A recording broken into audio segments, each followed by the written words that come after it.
symbolizing sportsmanship, may you continue to steer our school to greater heights in the arena of sports. May you continue to inspire others. And as you aspire for it, remember, win or lose, do it fairly. Congratulations.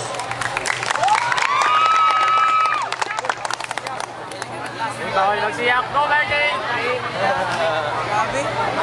of the most common causes of failure is the habit of quitting when one is overtaken by temporary defeat. This was once uttered by Napoleon Hill. What makes a great athlete is not the number of his victories, nor he is measured less, because he tasted defeat many times than others. Seniors, thank you so much for this legacy. And to the juniors, let us also arrive indeed the mark. Thank you and good evening.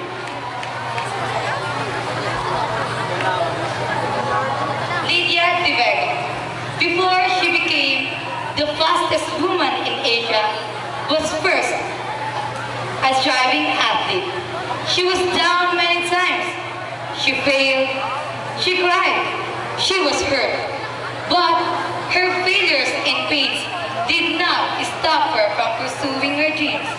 Instead, she believed in her one and only weapon, her courage. What does it tell us then?